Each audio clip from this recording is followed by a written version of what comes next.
News Kannada ವಾಹಿನಿಗೆ ಸ್ವಾಗತ. ಯಾದಗಿರಿ ನಗರದ ಹೊರವಲಯದಲ್ಲಿ ನಿರ್ಮಾಣವಾಗಿರುವ ಡಿ ದೇವರಾಜ್ ಅರಸು ಬಾಲಕರ ಮೆಟ್ರಿಕ್ ಪೂರ್ವ ವಸತಿ ನಿಲಯವು ಇಂದೇ ಉದ್ಘಾಟನೆಯಾಗಿದ್ದು, ಇದರಲ್ಲಿ 2 ವರ್ಷ ನರಕ ಯಾತನೆ ಮನಗಂಡು ಸಾಮಾಜಿಕ ಹೋರಾಟಗಾರ ಉಮೇಶ್ ಕೆ ಮುದ್ದಾಳ್ ನೇತೃತ್ವದಲ್ಲಿ ದಿಢೀರ್ ಪ್ರತಿಭಟನೆ ನಡೆಸಿದ ಹಿನ್ನೆಲೆಯಲ್ಲಿ ಜಿಲ್ಲಾಡಳಿತ ಎಚ್ಚೆತ್ತುಕೊಂಡು ಶನಿವಾರ ಸಾಯಂಕಾಲ ಸಂತೋಷ್ ರೆಡ್ಡಿ ತಾಲೂಕು ಹಿಂದುಳಿದ ವರ್ಗಗಳ ಕಲ್ಯಾಣಿ ಅಧಿಕಾರಿ, ಉಮಾರ್ ರೆಡ್ಡಿ, ಮಾಲಿ ಪಾಟೀಲ್ ವಿಸ್ತರಣಾ ಅಧಿಕಾರಿಗಳು, ನಿರಿಯ ಪಾಲಕರು, ಸಂತೋಷ್ ಸಜ್ಜನ್ ನಿಲಯ ಮೇಲ್ವಿಚಾರಕರು ಆದ ಉಮೇಶ್ ಪೂಜಾರಿ, ಹೊರವಲಯದ ರಾಚೋಟಿ ವೀರಣ್ಣ ದೇವಸ್ಥಾನದ ಮುಂಭಾಗದಲ್ಲಿ ಹೌಸಿಂಗ್ ಬೋರ್ಡ್ ಕಾರ್ಪೊರೇಷನ್ ವತಿಯಿಂದ 3 ಕೋಟಿ ವೆಚ್ಚದಲ್ಲಿ ಪದವಿ ವಿದ್ಯಾರ್ಥಿಗಳ ವಸತಿ ನಿಲಯ ನಿರ್ಮಾಣ ಸ್ಥಳಕ್ಕೆ ಭೇಟಿ ಕೊಟ್ಟು ಪರಿಶೀಲಿಸಿದ್ದಾರೆ. ನಂತರ ಮಾತನಾಡಿದ ಅವರು, ಕಾಮಗಾರಿಯನ್ನ 1 ವಾರದ ಒಳಗೆ ತರಾತುರಿಯಾಗಿ ಮುಗಿಸಲು ಗುತ್ತಿಗೆದಾರರಿಗೆ ಸೂಚನೆ ಕೊಟ್ಟಿದ್ದಾರೆ.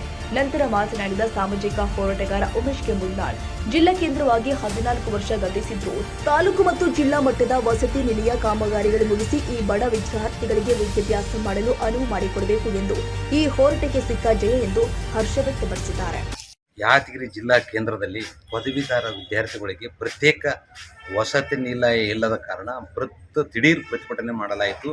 ಎಚ್ಚೆತ್ತುಕೊಂಡು ಜಿಲ್ಲಾಡಳಿತ ವತಿಯಿಂದ ನಮ್ಮ ದಿಢೀರ್ ಪ್ರತಿಭಟನೆಗೆ ಎಚ್ಚೆತ್ತುಕೊಂಡಿರ್ತಕ್ಕಂಥದ್ದು ಇದು ಒಳ್ಳೆಯ ಬೆಳವಣಿಗೆ. ನಮ್ಮ ಹೋರಾಟಕ್ಕೆ ಸಿಕ್ಕಂಥ ಜಯ. ಯಾದಗಿರಿ ಹೊರವಲಯದಲ್ಲಿ ರಾಚೋಟಿ ದೇವಸ್ಥಾನದ ಮುಂಭಾಗದಲ್ಲಿ ನಿರ್ಮಾಣವಾಗುತ್ತಿರುವ ಹೌಸಿಂಗ್ ಬೋರ್ಡ್ ಕಾರ್ಪೊರೇಷನ್ ಕಡೆಯಿಂದ ಸುಮಾರು 3 ಕೋಟಿಯಲ್ಲಿ ಸಂಪೂರ್ಣ ಬಿಲ್ಡಿಂಗ್ ಕಾಮಗಾರಿ ಕಂಪ್ಲೀಟ್ ಆಗಿದ್ದು, ಇನ್ನು ಸಣ್ಣ ಪುಟ್ಟ ಕೆಲಸ ಅಂದರೆ ಕಿಟಕಿ ಮತ್ತು ಯಾವುದ್ಯಾವುದು ಎಲೆಕ್ಟ್ರಿಕಲ್ ಫಿಟ್ಟಿಂಗ್ ಎಲ್ಲ ಕಂಪ್ಲೀಟ್ ಆಗಿದೆ. ಫ್ಯಾನ್ ಫಿಟ್ ಮಾಡೋದು ಒಂದು 2-3 ದಿವಸದಲ್ಲಿ 4 ದಿವಸದಲ್ಲಿ ಆಗ್ತಕ್ಕಂಥದ್ದು. ಸಮಾಜ ಕಲ್ಯಾಣ ಹಿಂದುಳಿದ ವರ್ಗದ ಅಧಿಕಾರಿಗಳು ಮತ್ತು ವಾರ್ಡನ್ ಮತ್ತು ಸೂಪರ್ವೈಸರ್ ಎಲ್ಲರೂ ಇವತ್ತು ನಿನ್ನೆ ಸಾಯಂಕಾಲ ಬಂದು ಅಲ್ಲೆಲ್ಲ ನೋಡಿ ಪರಿಶೀಲಿಸಿದ ನಂತರ 1 ವಾರದಲ್ಲಿ ತಕ್ಷಣ ತುರ್ತಾಗಿ ಕಾಮಗಾರಿನ ಮುಗಿಸ್ಬೇಕಂತಕ್ಕಂಥದ್ದು ಸೂಚನೆ ನೀಡಿದ ಗುತ್ತಿಗೆದಾರರಿಗೆ. 1 ವಾರ ಆದ ತಕ್ಷಣ ದಿನಾಂಕ ನಿಗದಿಪಡಿಸಿ ಉದ್ಘಾಟನೆ ಮಾಡಲಾಗುವುದಂತಕ್ಕಂಥ ಭರವಸೆ ನೀಡ್ಯಾರ.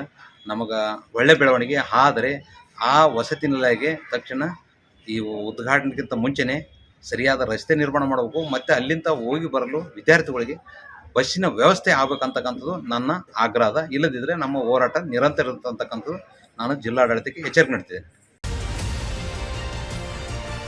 ತಾಜಾ ಸುದ್ದಿಗಾಗಿ MTV ನ್ಯೂಸ್ 24x7ಗೆ ಸಬ್ಸ್ಕ್ರೈಬ್ ಮಾಡಿ ಮತ್ತು ಬೆಲ್ ಐಕಾನ್ ಅನ್ನು ಒತ್ತಿ. ತಪ್ಪದೇ ಲಿಂಕ್ ಶೇರ್ ಮಾಡಿ.